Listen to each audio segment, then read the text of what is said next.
ඔයාලා දෙක තෙලා ඉන්නේ O level සඳහා නියමිත ජ්‍යාමිතික ප්‍රමේයන් සහ ඊට අදාළ පවතින past papers ප්‍රශ්න සාකච්ඡා කිරීමට. එතකොට ජ්‍යාමිතික ප්‍රමේයන් කියන එක ගත්තාම අපිට මූලික වශයෙන් කතා කරන්න පුළුවන් කොටස් තුනකට බෙදලා. එකක් තමයි මේ ජ්‍යාමිතික ප්‍රමේයන් අපිට කතා කරන්න පුළුවන් ත්‍රිකෝණ ප්‍රමේයන් ලෙස. ත්‍රිකෝණ, වෘත්ත සහ සමාන්තරාශ්‍ර. ත්‍රිකෝණ, වෘත්ත සහ සමාන්තරාශ්‍ර ප්‍රමේයන් විදිහට ප්‍රධාන වශයෙන් මේ අපිට O level සිලබස් එකේ තියෙන සියලුම ප්‍රමේයන් ටික කොටස් කරලා කතා කරන්න පුළුවන්. එතකොට මුලින්ම අපි බලමු මොනවද ත්‍රිකෝණ ප්‍රමේයන් ආශ්‍රිතව අපිට හම්බෙන ජ්‍යාමිතික ප්‍රමේයන් කියන හරිම සරල ජ්‍යාමිතික ප්‍රමේයන් ටිකක් තියෙන. ඔය ටික අනිවාර්යෙන් මේ ජ්‍යාමිතික ප්‍රමේයන් කියන පාඩම ළමෙක්ට අමාරු වෙනවා නම් ඒ අමාරු වෙන්නේ ජ්‍යාමිතික ප්‍රමේයන් මතක නැතිවීම. ඒ නිසා මෙතෙන් පටන් අපි කතා කරන ජ්‍යාමිතික ප්‍රමේයන් සියල්ලම මතක තබා ගැනීම වැදගත්. සරලව රූපයක් හරි ඔළුවේ මතක තබා ගැනීම තමයි වැදගත්. ඊට පස්සේ අපි ඒකට අදාළව past papers ප්‍රශ්න සාකච්ඡා කරද්දී නිකම්ම තේරෙනවා ඕගොල්ලන්ට මේවා කොතනටද යොදා ගන්න ඕනි කියන එක. එතකොට මේ ජ්‍යාමිතික ප්‍රමේයන් කියන පාඩම අපි කොටස් තුනක් වශයෙන් සාකච්ඡා කරනවා. එතකොට පළවෙනි කොටස තමයි මේ ත්‍රිකෝණ ප්‍රමේයන් කියන්නේ, දෙවෙනි කොටස වෘත්ත ප්‍රමේයන්, තුන්වෙනි කොටස සමාන්තරාශ්‍ර ප්‍රමේයන් විදිහට දවස් 3කදී අපි මේ කොටස් තුන සහ ඊට අදාළ past papers ප්‍රශ්න සාකච්ඡා කරලා අවසන් කිරීමට බලාපොරොත්තු වෙනවා. හරි. මුලින්ම බලමු අපි එතකොට අපිට අවශ්‍ය වෙන ත්‍රිකෝණ ප්‍රමේයන් ආශ්‍රිතව තියෙන මොනවද කියලා. එතකොට මේ අපිට මුලින්ම හම්බෙන ප්‍රමේයන් දෙකක් තුනක් විතර ත්‍රිකෝණ ප්‍රමේයන් කියලාම ගන්නත් බෑ. හැබැයි ත්‍රිකෝණ ප්‍රමේයන් ආශ්‍රිතව තමයි අපි ගොඩක් භාවිතා කරන්නේ. හරි. බලන්න පළවෙනි ප්‍රමේය මොකක්ද කියලා. අපි දන්නම ප්‍රමේයක් තමයි මෙතන තියෙන්නේ. අපි දන්නවා සරල රේඛාවක තියෙන කෝණවල අයික්‍ය 180ක් කියලා. අපි මේ සරල රේඛාවකට ඡේදනය වෙන විදිහට හෝ සරල රේඛාවක් හමු වෙන විදිහට තවත් සරල රේඛාවක් ඇන්දොත් අපි එතනට කියනවා මෙයාගේ දෙපැත්තේ තියෙන කෝණ වලට බද්ධ කෝණ කියලා. මෙයාට බද්ධ වෙලා තියෙන හින්දා. එතකොට මේ බද්ධ කෝණ දෙකේ අයික්‍යයට අපිට කියන්න පුළුවන් අංශක 180ක් කියලා. නැත්තම් අපි මෙහෙම මතක තියාගමු සරල රේඛාවක තියෙන කෝණවල එකතුව අංශක 180ක් කියන එක. ඕක තමයි අපේ පළවෙනි ප්‍රමේය. ඊට පස්සේ බලන්න දෙවෙනි ප්‍රමේය. සරල රේඛා දෙකක් එකිනෙක ඡේදනය වීමේදී අපි මෙන්න මේ මූණට මූණ බලන් ඉන්න කෝණවලට කියනවා ප්‍රතිමුඛ කෝණ කියලා. මෙන්න මේ A කියලා නම් කරලා තියෙන මේ මෙයාට ප්‍රතිමුඛ කෝණය වෙන්නේ මේ C. එයාට ඉදිරියෙන් තියෙන කෝණය. B කියලා නම් කරලා තියෙන මෙයාට ඉදිරියෙන් තියෙන කෝණය තමයි D කියන්නේ. ඒ දෙන්න එතකොට ප්‍රතිමුඛ කෝණ කියලා අපිට ගන්න පුළුවන්. එතකොට ඔන්න ඔය කියන ප්‍රතිමුඛ කෝණ සමානයි කියන එක තමයි දෙවෙනි ප්‍රමේය විදිහට අපිට සලකන්න වෙන්නේ. එතකොට හරි සරලයි. අපි පළවෙනි එකේ ඉගෙන ගත්තා සරල රේඛාවක කෝණවල අයික්‍ය 180යි. දෙවෙනි එකේදී අපි ඉගෙන ගන්නවා ප්‍රතිමුඛ කෝණවල අයික්‍ය සමානයි කියලා. ඊට පස්සේ තුන්වෙනි එක. අපිට අපි කතා කරනවා සරල රේඛා දෙකක් කවදාවත් හම්බ වෙන්නේ නැත්නම් ඒ සරල රේඛා දෙක එකිනෙකට සමාන්තරයි කියලා. එතකොට ওই සමාන්තර වීම සරල රේඛා දෙකක් සමාන්තර වීම කියන ලක්ෂණය අපි හඳුනගන්න අපි භාවිතා කරන ලක්ෂණ ටිකක් තියෙනවා තව. එතකොට මෙන්න මේ වගේ රේඛා දෙකක තියෙනකොට මේ රේඛා දෙක තවත් රේඛාවකින් ඡේදනය වෙලා තියෙනවා. අපි ඒකට කියනවා තීරයක් රේඛාවක් කියලා. මේ සරල රේඛා දෙකක් ඡේදනය වන රේඛාවට කියනවා තීරයක් රේඛාව. ඔය තීරයක් රේඛාවකින් ඡේදනය වීම පදනම් කරගෙන හැදෙනවා කෝණ වර්ග කිහිපයක්. එකක් තමයි අනුරූප කෝණ කියලා කියනවා. අනිත් එක ඒකාන්තර කෝණ කියලා කියනවා. තව එකක් තියෙනවා මිත්‍ර කෝණ කියලා. මේ මොනවද කියලා බලමු. දැන් මෙන්න මේ කියන රේඛා මෙන්න මේ කියන සරල රේඛා දෙක මෙතනදී තීරයක් රේඛාවකින් ඡේදනය වෙලා තියෙනවා. ওই තීරයක් රේඛාවෙන් ඡේදනය වීමේදී මේ සරල රේඛා දෙක අතර F හැඩයට තියෙන කෝණ ඔන්න ඔය F වගේ මෙන්න මේ කෝණය සහ මේ කෝණය බලන්න මේ සරල රේඛා දෙකට F හැඩයකින් තමයි තියෙන්නේ. මේ කෝණය සහ මෙන්න මේ කෝණය. එතකොට F හැඩයේ තියෙන කෝණ වලට තමයි අපි කියන්නේ අනුරූප කෝණ කියලා. මොකද අනුරූප කෝණ තියෙනවා ඒකාන්තර කෝණ තියෙනවා කියලා. ඊට පස්සේ ඒකාන්තර කෝණ කියලා කියන්නේ මේ සරල රේඛා දෙක අතර තියෙන ඉසඩ් හැඩයේ කෝණ. මෙයා සහ මෙයා. නැත්තම් මේ පැත්තට ගත්තොත් මෙයා සහ මෙයා. මේ කියන්නේ ඉසඩ් හැඩයේ කෝණ. ඉසඩ් හැඩයේ කෝණ. ඒවට අපි කියනවා ඒකාන්තර කෝණ කියලා. එතකොට අනුරූප කෝණ කියන්නේ අපි F හැඩයේ කෝණ, ඒකාන්තර කෝණ කියලා කියන්නේ ඉසඩ් හැඩයේ කෝණ. මිත්‍ර කෝණ කියලා කියන්නේ මෙන්න මෙහෙම තියෙන ඒවා. මේ කෝණය සහ මේ කෝණය C හැඩයේ කෝණ. එතකොට ඔන්න ඔය වගේ කියන කෝණ ඒකාන්තර කෝණ යුගලක් සමාන වේ නම් හෝ ඒ කියන්නේ මේ Z හැඩයේ කෝණ දෙකක් සමානයි කියලා ඔප්පු කරගත්තොත් එහෙමත් නැත්නම් මේ F හැඩයේ කෝණ අනුරූප කෝණ යුගලයක් සමාන්තරයි කියලා ඔප්පු කරගත්තොත් හෝ මෙන්න මේ මිත්‍ර කෝණ දෙකක එකතුව අපි කියන 180ක් කියලා. C හැඩයේ කෝණ දෙකක එකතුව 180ක්. නැත්නම් ඍජු කෝණ දෙකකට සමානයි කියලා කියනවා. ඔන්න ඒ දෙකේ එකතුව 180ක් කියලා ඔප්පු කරගත්තොත් අපිට පුළුවන් මේ රේඛා දෙක සමාන්තර රේඛා දෙකක් කියලා කියන්න. ඕකෙම ওই ප්‍රමේයම විලෝමය තමයි අපිට කොහෙදි හරි හම්බ වෙනවා නම් සමාන්තර රේඛා දෙකක්. ওই සමාන්තර රේඛා දෙක තීරයක් රේඛාවකින් ඡේදනය වෙලා තියෙනවා නම් ඒ තීරයක් රේඛාවේ තියෙන අනුරූප කෝණ යුගල, ඒ කියන්නේ F හැඩයේ කෝණ සමානයි. ඊට පස්සේ Z හැඩයේ කෝණ සමානයි. ඒ කියන්නේ ඒකාන්තර කෝණවල ඓක්‍ය සමානයි. අනුරූප කෝණවල ඓක්‍ය සමානයි. මිත්‍ර කෝණ දෙකේ ඓක්‍ය 180ක් වෙනවා. ඔය දෙක තමයි දෙපැත්තට මේ ප්‍රමේය දෙපැත්තටම කතා කරන්න තියෙන්නේ. එතකොට මෙතනදී කියනවා අපි කොහොමද සරල රේඛා දෙකක් සමාන්තර බව ඔප්පු කරන්න කියලා. මෙතනදී කියනවා සමාන්තර නම් මොනවද තියෙන ලක්ෂණ? අනුරූප කෝණ සමානයි. ඒ කියන්නේ F හැඩයේ කෝණ සමානයි. ඒකාන්තර කෝණ. ඒ කියන්නේ Z හැඩයේ කෝණ.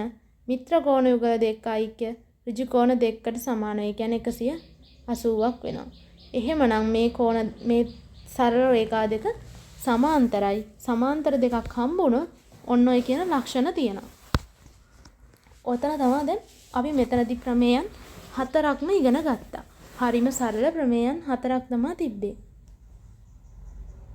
ඊට පස්සේ බලමු ඊළඟ එක. එතකොට ඔතන අපි නිකන් මේ මුල් හරියේදී අපි කතා කරේ සරල රේඛා ආශ්‍රිතව තියෙන ප්‍රමේයන්. දැන් තමයි ඇත්තටම අපි ත්‍රිකෝණ ප්‍රමේයන් කියන්නේ මොනවද කියලා ඉගෙන ගන්න යන්නේ. ත්‍රිකෝණ ආශ්‍රිතව තියෙන ප්‍රමේයන්.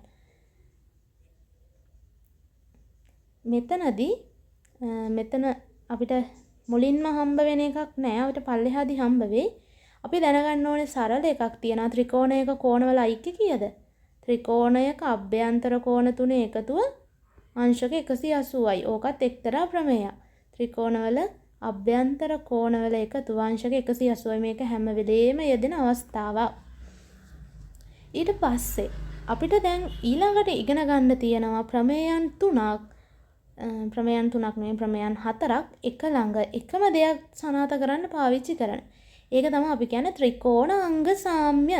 ත්‍රිකෝණ අංග සම කරනවා. ඒ කියන්නේ එක් ත්‍රිකෝණයක් අනිත් ත්‍රිකෝණයට සමානයි කියලා ඔප්පු කරන්න අපිට අවශ්‍ය වෙන ත්‍රිකෝණ අංග සම කරන ප්‍රමේයන් හතරක් කතා කරන්න තියෙනවා. එතකොට මෙහෙම එක් ත්‍රිකෝණයක් තවත් ත්‍රිකෝණයක් සමග සමානයි කියලා ඔප්පු කරන්න අපිට පාවිච්චි කරන්න පුළුවන් එක ප්‍රමේයයක් තමයි මේ එක්තරා ත්‍රිකෝණයක පාද දෙකක් සහ ඒ දෙකට අනුරූප කෝණය. මේ පාද දෙක අතර තියෙන කෝණයට තමයි ඒ දෙකට අනුරූප කෝණය කියලා කියන්නේ. ඒ අනුරූප කෝණය තවත් ත්‍රිකෝණයක පාද දෙකකට සහ ඒට අදාළ අනුරූප කෝණයට සමාන නම් කියන්නේ මේ පාදය මේ පාදයට සමාන වෙන්න ඕනේ. BC RQට සමාන වෙලා ABC කියන මේ කෝණය PQR කියන මේ කෝණයටත් සමාන නම් අපි කියනවා මේ ත්‍රිකෝණ දෙක අංග සමයි. ඒ කියන්නේ මේ පාදය මේ පාදයට සමාන වෙනවා.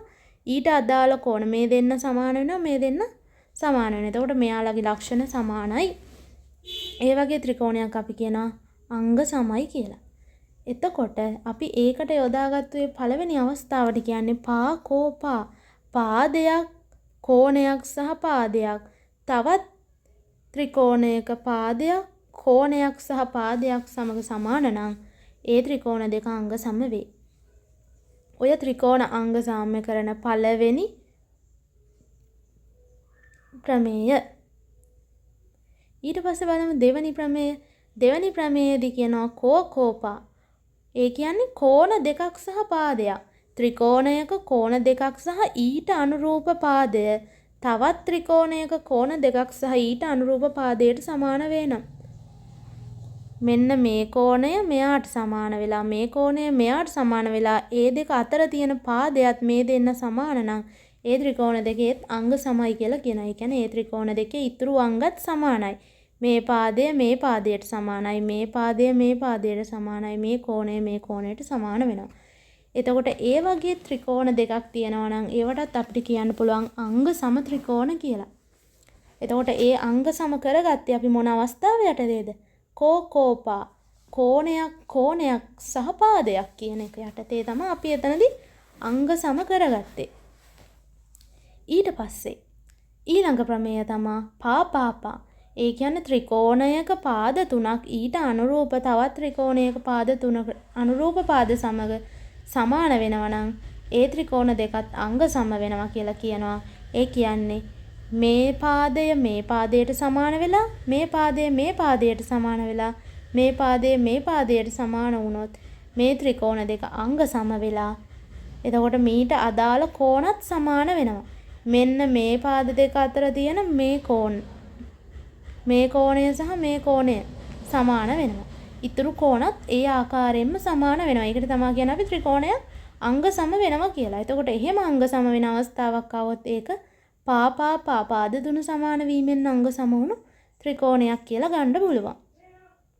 ඊළඟ ප්‍රමේය තමයි ඍජුකෝණී ත්‍රිකෝණයක කර්ණය. මේක අපි ඍජුකෝණී ත්‍රිකෝණයක්. ඒ කියන්නේ එක කෝණයක් ත්‍රිකෝණයේ එක්තරා එක කෝණයක් අංශක 90යි. ඒ වගේ කෝණ වලට අපි කියනවා ඍජුකෝණී ත්‍රිකෝණයක්. ඒ ඍජුකෝණී ත්‍රිකෝණයක එයාට ඉදිරියෙන් තියෙන පාදයට අපි කියන්නේ මොන පාදය කියලාද? කර්ණ පාදය කියලා කියනවා. ඔය කර්ණ පාදය සහ තවත් පාදයක් ඊට අදාළව තවත් ත්‍රිකෝණයක කර්ණය සහ පාදයක් සමග සමාන වෙනවා නම් ඒ ත්‍රිකෝණ දෙකත් අපි අංග සමයි කියලා ගන්නවා. ඒකට අපි කියනවා කර්ණපා අවස්ථාව කියලා. එතකොට ඔන්න ඔය ටික තමයි අපිට හම්බ වෙන ත්‍රිකෝණ අංග සාම්‍යයට අදාළව කතා කරපු ප්‍රමේයයන් 4. එතකොට අපිට ඕනනම්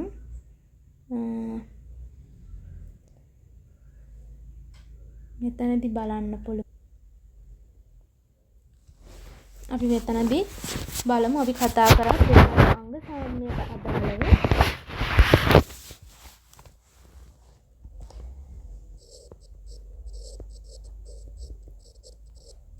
ත්‍රිකෝණ අංග සම වෙන ප්‍රමේයයන් 4 කෙටියෙන් ලියවොත් මොකද්ද?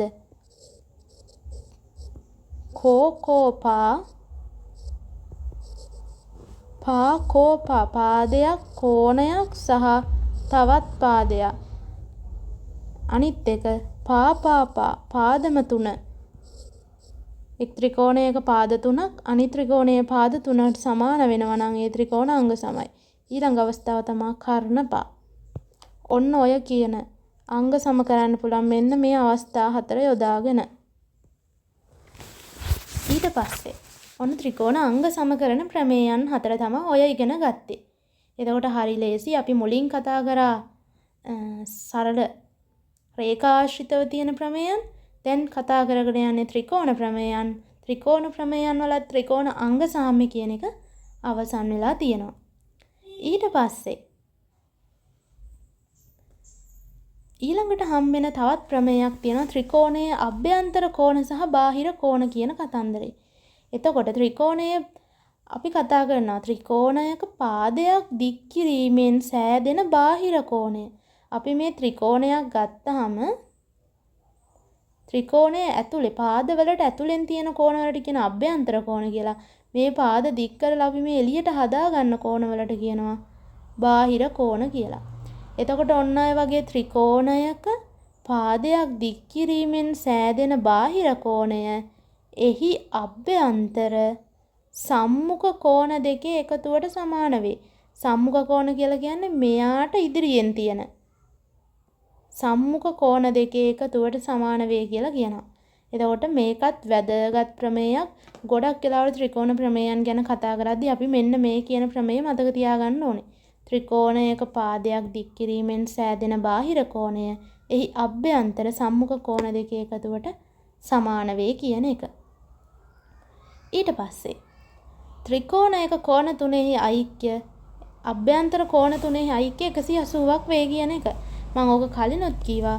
ත්‍රිකෝණයක අභ්‍යන්තර කෝණවල එකතුව අංශක 180ක්. මේකත් ඊටාම වැදගත් ප්‍රමේයක්. මේකත් අනිවාර්යෙන් අහන එක. ඊළඟට කතා කරනවා අපි සමද්විපාද ත්‍රිකෝණයක් ගැන.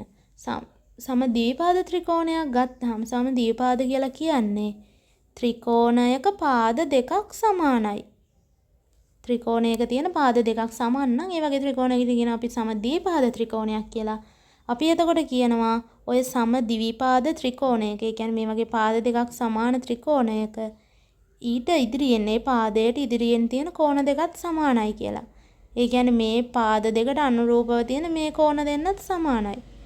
ඒ පාදවලට ඉදිරියෙන් කියන එකට අපි වචනයක් කියනවා සම්මුඛ කෝණ කියලා. සමද්විපාද ත්‍රිකෝණයක සම්මුඛ කෝණ සමාන වේ. ඕකෙම අනිත් පැත්ත ඔය ප්‍රමේයයේම විලෝමය තමයි ත්‍රිකෝණයක ත්‍රිකෝණයක කෝණ දෙකක් සමාන වේ නම් ඊට අදාළව ඉදිරියෙන් තියෙන පාද දෙකද සමාන වේ. සමද්විපාද ත්‍රිකෝණයක ආශ්‍රිත ප්‍රමේයයන් ටික. සමද්විපාද ත්‍රිකෝණයක ඒ පාද දෙකට අනුරූපව තියෙන නැත්නම් ඒ පාද දෙකට සම්මුඛ කෝණ සමාන වේ. කෝණ දෙකක් සමාන වෙනවා නම් ඒ කෝණ දෙකට ඉදිරියෙන් තියෙන පාද දෙකත් සමාන වේ. ඔවා තමයි ත්‍රිකෝණ ප්‍රමේයයන් විදිහට තියෙන්නේ. තව දුරටත් බැලුවොත් මම මෙතන මේ පළවෙනි වීඩියෝ එකෙන් සාකච්ඡා කරගෙන යන්නේ ත්‍රිකෝණාශ්‍රිත ප්‍රමේයයන් විතරයි. දෙවෙනි සහ තුන්වෙනි වීඩියෝ මගින් අපි ඉදිරියටත් කතා කරනවා සමාන්තරාශ්‍ර ප්‍රමේය සහ වෘත්ත ප්‍රමේයන්. ඊට පස්සේ තවත් ප්‍රමේයක් හම්බ වෙනවා අපිට ත්‍රිකෝණාශ්‍රිතව මධ්‍ය ලක්ෂ ප්‍රමේය කියලා. මොකද්ද මධ්‍ය ලක්ෂ ප්‍රමේය කියලා කියන්නේ? මේ ත්‍රිකෝණයක් ගත්තාම මේ ත්‍රිකෝණයේ පාද දෙකක මධ්‍ය ලක්ෂයන් යා කරන රේඛාව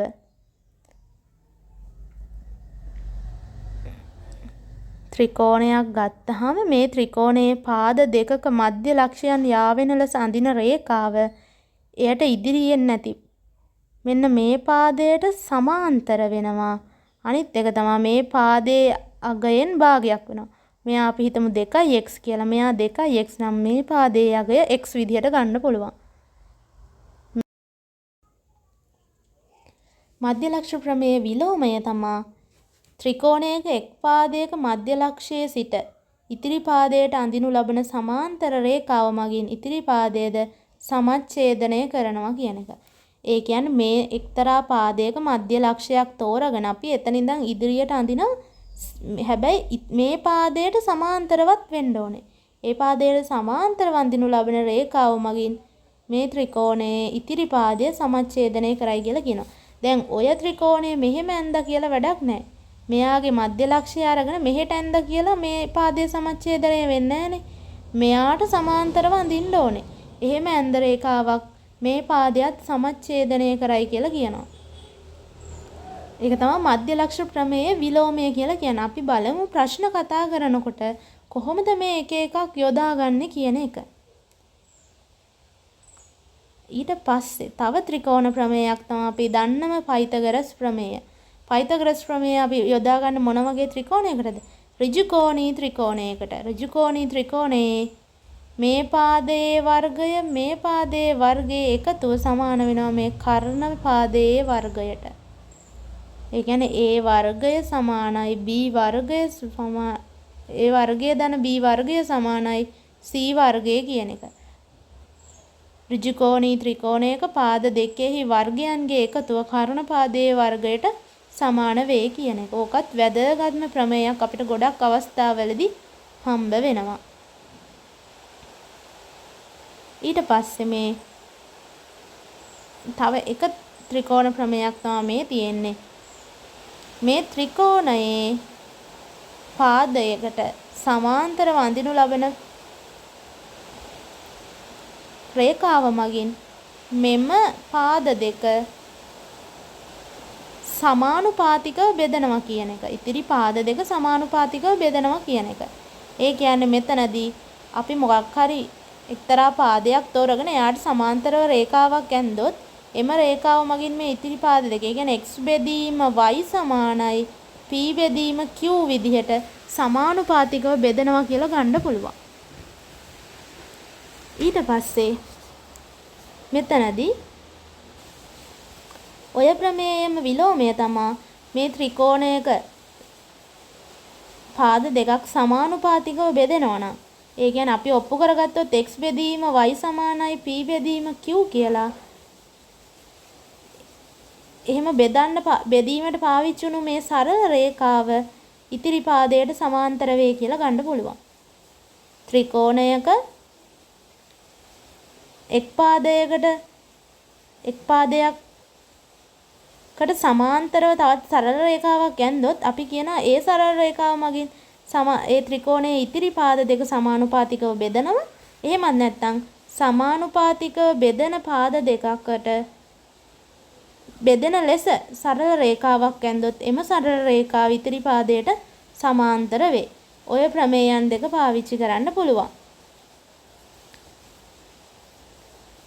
ඊට පස්සේ මේ අවසාන ප්‍රමේය විදිහට අපි දැනගන්න ඕනේ සමකෝණී ත්‍රිකෝණ කියන කතන්දරේ. සමකෝණී ත්‍රිකෝණවල අනුරූප පාද සමානුපාතික වේ.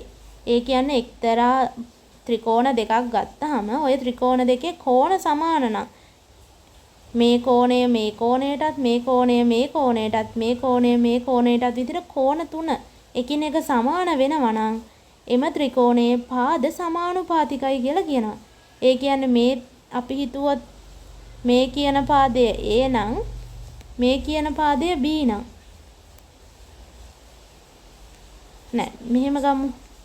මෙයා A මෙයා B මෙයා C, මේ පාදය x මේ පාදය y මේ පාදය z. එතකොට මේ කෝණ දෙක අතර තියෙන්නේ මේ ත්‍රිකෝණේ නම් A පාදය, මේ ත්‍රිකෝණේ නම් y පාදය. එතකොට මේකෙදී අපිට ලියන්න පුළුවන් A බෙදීම y සමානුපාතික වෙනවා C බෙදීම x සමානුපාතික වෙනවා B බෙදීම z. ඔන්න ඕක තමයි කියන්නේ. ත්‍රිකෝණ දෙකක කෝණ සමාන නම්, කෝණ සියල්ලම සමාන නම් ඒ වගේ ත්‍රිකෝණයකට අපිට කියන්න පුළුවන් සමකෝණී ත්‍රිකෝණයක් කියලා. ඔය සමකෝණී ත්‍රිකෝණයක පාද සමානුපාතිකයි. ඒ කියන්නේ මේ පාදය අපි හිතමු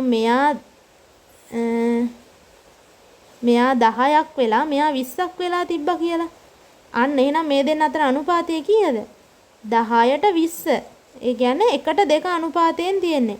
මේ දෙන්න අතර අනුපාතය 1ට 2 නම් මේ පාද දෙක අතර අනුපාතයත් 1ට 2යි. මේ පාද දෙක අතර අනුපාතයත් 1ට 2යි.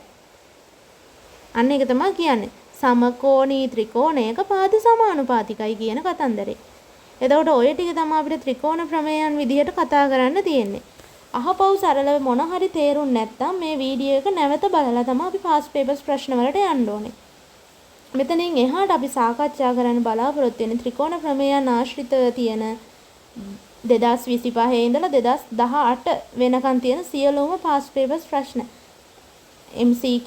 MCQ කියන්නේ අපිට කෙටි ප්‍රශ්න විදිහට තියෙන කොටස් සහ essays වලදී හම්බ වෙන රචනා ප්‍රශ්න වලදී හම්බ වෙන කොටස් ටික.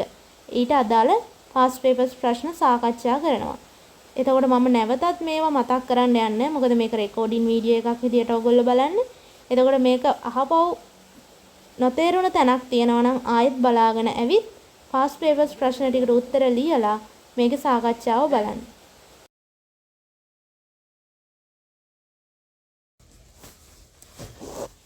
මෙතෙන් පටන් අපි පටන් ගන්න හදන්නේ 2025 ඉඳලා ආපස්සට, ඒ කියන්නේ 2018 විතර වෙනකන් තියෙන පාස් පේපර්ස් ප්‍රශ්න සාකච්ඡා කරන්න.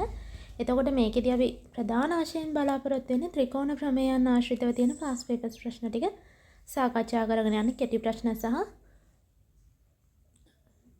රචනා ප්‍රශ්න කියන කොටස් ටික. එතකොට ප්‍රශ්නයකදී උත්තරයක් ලියන්නේ කොහොමද? ප්‍රමේයන් සඳහන් කරන්න අවශ්‍ය කොතනද? කොහොමද කියන කාරණා ටික මේ පාස් පේපර්ස් ප්‍රශ්න සාකච්ඡා කිරීම මගින් අපි බලාපොරොත්තු වෙනවා අවසානයේදී ඔයගොල්ලෝ දැනුවත් කරන්න. එතකොට මුලින්ම මම කියන්නම් මේ ඕගොල්ලෝ පාස් පේපර්ස් ප්‍රශ්න ටික මම අප්ලෝඩ් කරලා තියෙනවා. එතකොට ඒ පාස් පේපර්ස් ප්‍රශ්න කරලා ඊට පස්සේ ඩිස්කෂන් එක බලන්න එකතු වෙන්න. එක දිගට සේරම කරලා බලන්න අපහසුයි නම් අඩුම 3කට පාරක්වත් වීඩියෝ එක පෝස්ට් කරලා ඒ අදාළ පාස් පේපර් ප්‍රශ්නේ try කරලා ඊට පස්සේ වීඩියෝ එක බලන්න එකතු වෙන්න. එතකොට ඔයගොල්ලන්ට පැහැදිලිව තේරෙන ඔයාලට ඒ අදාළ ප්‍රමේයන් ඔළුවට ගියාද? කොහොමද අපි මේ වගේදී හිතන්න පටන් ගන්න විදිහ කියන කොටස් ටික. හරි. එතකොට අපි මුලින්ම බලමු පළවෙනි ප්‍රශ්නේ. පළවෙනි ප්‍රශ්නේ කියනවා දී ඇති රූපයේ ABC සමද්විපාද ත්‍රිකෝණයකි. එතකොට ඔන්න සමද්විපාද ත්‍රිකෝණයක් කියවම අපිට එතනදී මතක් වෙන්න ඕනේ ප්‍රමේයන් දෙකක් තියෙනවා. සමද්විපාද ත්‍රිකෝණයක ඊට අනුරූප කෝණ සමානයි කියලා කීවා. ඊට සම්මුඛව තියෙන කෝණ සමානයි. නැත්නම් එහෙම කෝණ දෙකක් සමාන නම් එයට අදාළ පාද දෙක සමානයි කියන ප්‍රමේයන් දෙක අපි ඉගෙන ගත්තා. ඊට පස්සේ බලන්න AB පාදයේ D දක්වා දික් කරලා තියනවලු. දී ඇති තොරතුරු ඇසුරෙන් ACB කෝණය ගණනය කරන්න කියලා කියන්නේ. ACB මෙන්න මේ කෝණයේ අගය තමයි හොයන්න කියලා තියෙන්නේ. එතකොට මෙතනදී අපිට කියනවා මෙන්න මේ පාද දෙක සමානයිලු. එහෙනම් අපි ඊට මුලින්ම සඳහන් කරගන්නවා ඊට අනුරූපව තියෙන කෝණ දෙක සමානයි කියලා. මේකෙදී ඔයාලට කැමති අක්ෂරයක් දාගෙන මෙතනදී ලියා ගන්න පුළුවන්. ඊට පස්සේ මෙතනින් අපිට ගන්න පුළුවන් මේ x ගේ අගය ලේසියෙන්ම සරල රේඛාවක කෝණවල එකතුව අපි 180ක් කියලා දන්නවා. මෙතන 130ක් කියලා දීලා තියෙනවා නම් මේ කෝණයේ අගය කීයද? අංශක 50ක් කියලා ගන්න පුළුවන්. එයා 50ක් නම් මෙයාගේ අගයත් 50යි. ඊට පස්සේ මෙයාගේ අගය හොයන්න අපි මොකද්ද ගන්න ප්‍රමේය? මේ තියෙන්නේ ත්‍රිකෝණයක්. ත්‍රිකෝණයේ අභ්‍යන්තර කෝණ දෙකක එකතුව 50යි 50යි 100යි නම් අපි කිව්වා ත්‍රිකෝණයේ අභ්‍යන්තර කෝණ වල එකතුව කීයද? අංශක 180යි. 180ෙන් 100ක් අඩු කරපුවාම මේ කෝණයේ අගය එන අංශක 80ක් කියලා. ඕක තමයි පළවෙනි ප්‍රශ්නෙට උත්තරේ. එතකොට මේකෙදි මේක කෙටි ප්‍රශ්නයක් හින්දා දැන් මම මෙතනදී ආන්සර් එක ලියද්දි මම හැම කොටසක්ම හැම පියවරක්ම දාලා තිනවා. මෙච්චර ලියන්න ඉඩ නැහැ ඇත්තටම. අපිට පොඩි පේපරේමයි උත්තර ලියන්න ඕනේ. එතකොට පොඩි ඉඩ කොටසක් තමයි දෙන්නේ. එතකොට මේ වගේ ප්‍රශ්නයක හැම ප්‍රමේයකම ප්‍රමේයන් සඳහන් කිරීම එතරම්ම බලාපොරොත්තු වෙන්නේ නැහැ. අදාළ ප්‍රශ්නයට පිළිතුරු ලබා ගැනීම තමයි අත්ත වශයෙන්ම බලාපොරොත්තු වෙන්නේ. ඒ වුණාට ලියන්න පුළුවන් සෑම ප්‍රමේයක්ම ලියන්න බලන්න. එතකොට ඒක අපිට වඩාත් විශ්වාස කරලා හිතන්න පුළුවන්. බැරි වෙලාවත් ඒකට ලකුණු දුන්නොත් තමන් ඒක ලියලා තියෙන්නේ කියන එක. එතකොට මෙතනදී සරල රේඛාවක කෝණවල ඓක්‍ය මෙන්න. එතකොට දැන් අපි මොන හරි දෙයක් අපි ඔළුවෙන් හිතනවා නම් මෙන්න මෙයා සමාන මේ කෝණය සමානයි මේ කෝණය වගේ එකක් අපිට මේව හිතලම ගන්න පුළුවන්. ඒ වුණාට අපි මේ වගේ වෙලාවට මෙන්න මේ අදාළ තැන්වල අපි යොදා ගන්න අක්ෂර සඳහන් කරන්න ඕනේ. ඒ දත්ත සඳහන් කරන්න ඕනේ මේ රූපේ. එතකොට ඔයා ඒක නොලියවා වුණත් මේ රූපයේ සඳහන් දත්තවලට පේපරේ බලන කෙනෙක්ට හිතා ගන්න පුළුවන් ඔයා මොකද්ද මේ කරලා තියෙන්නේ කියලා. එතකොට මේ ප්‍රශ්නට විතරක් නෙමෙයි මම මේ මූලික තොරතුරු දෙන්නේ මෙතනින් එහාට තියෙන සෑම ප්‍රශ්නයක් සඳහාම. විශේෂයෙන්ම එසේ ප්‍රශ්නවලදී එහෙම අනිවාර්යෙන් මේ අදාළ විස්තර ලියන්න ඕනේ. අපි මොන හරි අක්ෂරයක් භාවිතා කරනවා නම් ඒ අක්ෂර අනිවාර්යෙන් සඳහන් කරන්න ඕනේ. එතකොට ඔන්න ඔය කොටස් ටික කරන්න ඕනේ. එතකොට සරලව මේ විදිහට ලියා ගන්න පුළුවන්. සරල රේඛාවක කෝණ වල එකතු 180යි මෙතන 130යි මේ ගන්න අපි x ලාගේ 50යි කියලා. ඊට පස්සේ සමද්විපාද ත්‍රිකෝණයක් නිසා මෙන්න මේ කෝණ දෙක සමානයි කියන එක සහ ඊට පස්සේ ත්‍රිකෝණයේ අභ්‍යන්තර කෝණවල එකතුව හරහා අපිට දීලා තියෙන ACB කෝණයගේ අංශක 80යි කියන එක ගන්න පුළුවන්.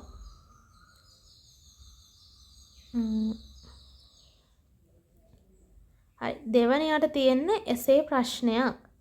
එතකොට මේක 2025 අවුරුද්දේ ප්‍රශ්න ටික අපි එසේ එකට එන්න කලින් තව MCQ ප්‍රශ්න දෙක තුනක් කතා කරලා එමු.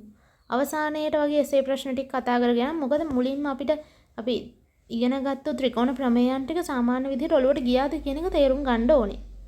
මෙතන බලන්න. ABC ත්‍රිකෝණයේ AB පාදය D2 දික් කර ඇත. AB පාදය D2 දික් කර ඇතලු. රූපයේ දී ඇති තොරතුරු අනුව x අගය හොයන්න. x වල අගය හොයන්නලු. එතකොට අපි දන්නවා මොකද්ද ත්‍රිකෝණයක පාදයක් දික් කිරීමෙන් සෑදෙන බාහිර කෝණය එහි අභ්‍යන්තර සම්මුඛ කෝණ දෙක එකතුවට සමානයි. දැන් ඒ කියන ප්‍රමේය මතක තිබ්බනම් මේ ප්‍රශ්නේ හදන්න යන්න 1 විනාඩියයි. එතකොට මේ 120 කියන එක සමාන වෙනවා මේ දෙක එකතුවට 2x තන x 3x වලට. එහෙනම් x කියන්නේ කීයද? 40යි. හරිම ලේසියෙන් ගන්න පුළුවන් එක තප්පරයක් යන්නේ ඒ ගාන හදන්න. ඊට පස්සේ රූපයේ දැක්වෙන්නේ ABC සම ද්විපාද ත්‍රිකෝණයකි. එතකොට ඔය දීලා තියෙන කරුණු අපි මේකේ ලකුණු කරගන්න ඕනේ. දැන් මේක නම් දීලා තියෙන 7 cm 7 cm කියලා. ඊට දී ඇති තොරතුරු අනුව BC අගය සොයන්නලු. BC කියන්නේ කවුද? මෙන්න මෙයා. එයාගේ අගය සොයන්නලු.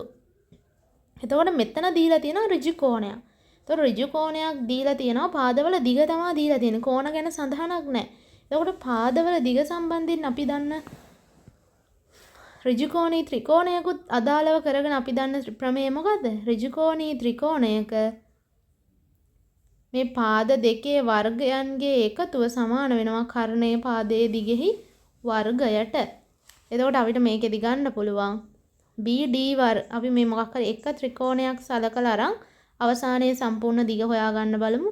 එතකොට මෙන්න මේ පොඩි ත්‍රිකෝණයක් ගත්තාම මේ BD වල වර්ගය සමාන BD වල වර්ගයට එකතු කරන්න ඕනේ මේ පාදයේ වර්ගය. 2යි මූල 6 වර්ගය සමානයි 7 වර්ගය කියලා ලියා ගන්න. ඊට පස්සේ මෙන්න මේ සරල සුළු කිරීම විසඳන්න තියෙන්නේ.